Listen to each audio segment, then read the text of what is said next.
All right, welcome to The Explainer. Today we're going to pull back the curtain on India's economy. We're going to connect the dots from a single startup idea all the way to the huge forces that shape the wealth of the entire nation. So let's dive right in.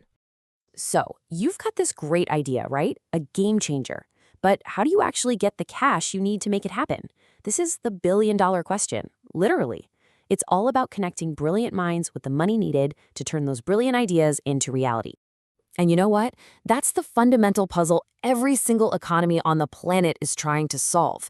How do you take money that's just sitting around in savings and channel it into real productive investments that, create jobs, spark innovation, and drive growth? At its very core, that's what a financial system is for. Think of it like a giant plumbing network. Its main job is to take all that idle cash that's sitting in our savings accounts and our piggy banks and redirect it to the people and the companies who can actually put it to work. Okay, so how do you solve a problem this big? Well, the answer is surprisingly simple, really. You build a marketplace. Not for fruits and vegetables, but a marketplace for money itself. Now, this marketplace for money, it's really two different shops. First, you've got the primary market. This is where brand new shares are born. Think of it as the factory.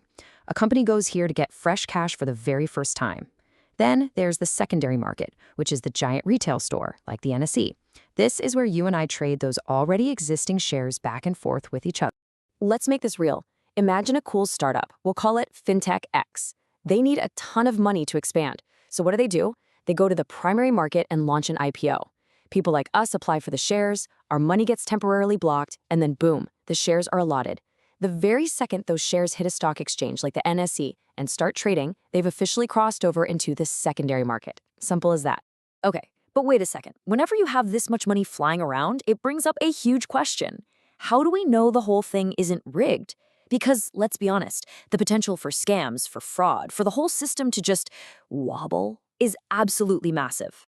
Right. So to keep the game fair and safe for everyone, you need referees. You absolutely have to have powerful watchdogs who can enforce the rules and make sure everyone is protected. In India, we've got a whole team of these referees, each with their own specialty. You've got SEBI, the cop on the beat for the stock markets. Their job is to protect investors. Then there's the RBI, the big boss, the central bank that oversees the entire banking system. And finally, IRDI, which looks out for anyone who has an insurance policy. They each have their own turf, but together they keep the entire financial system in check. And what's their main goal? Well, it really boils down to fighting two big dangers. The first is something called information asymmetry.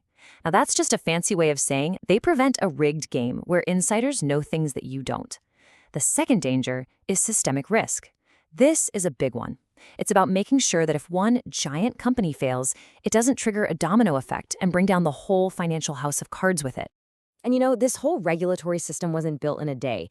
It was really forged in fire. The RBI was set up way back in 1934 to bring stability. But it was the Harshad Mehta's game in the early 90s that was a real wake-up call. That's when SEBI was given its real power, its legal teeth, to clean things up. Every crisis led to a new rule, a new protection, making the system stronger. Okay, so we've got the markets and we've got the referees. Now, let's zoom all the way out to the big picture. We're going from the players on the field to the ones controlling the entire stadium, the government and the RBI.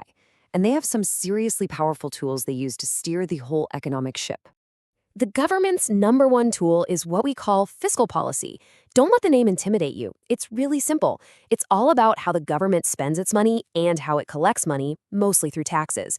It's the nation's budget, plain and simple. And a super important piece of that budget puzzle is deciding how to split up all of the tax money that comes in. I mean, the states are the ones doing a lot of the heavy lifting on the ground, right? So this independent group, the Finance Commission, comes in and says, okay, here's the fair way to divide it. And right now, their recommendation is that a whopping 41% of the central government's tax collection goes straight to the state. But what happens if the government wants to spend more than it's bringing in through taxes? Well, it has to borrow money. And look, a little bit of borrowing is totally normal. But when it gets out of control, that's when you start running into some serious trouble. And this is exactly why too much government borrowing is a red flag. It can fuel inflation, making everything more expensive. It can drive up interest rates for all of us. And it can even crowd out private businesses from getting the loans they need to grow. To stop this from happening, India has something called the FRBM Act. It's basically a rule book to force fiscal discipline and keep the government's borrowing in check. All right, so that's the government's toolkit. But there's another major player here, the RBI. And their tool is called monetary policy. If the government handles the budget, the RBI handles the money itself. Its main job is to manage the supply of money in the economy to keep prices from going haywire. And when we talk about the RBI's main job, it all comes down to this one number, 4%. That is their official, legally mandated target for inflation. They have a little bit of wiggle room, plus or minus 2%, but 4% is the bullseye they're always aiming for.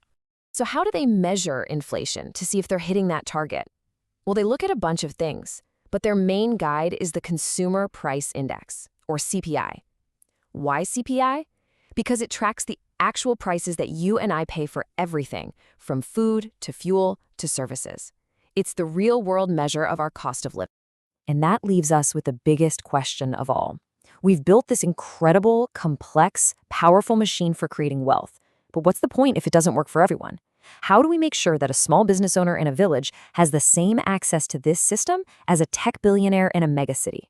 This is where the idea of financial inclusion isn't just a buzzword. It becomes the most important mission of all.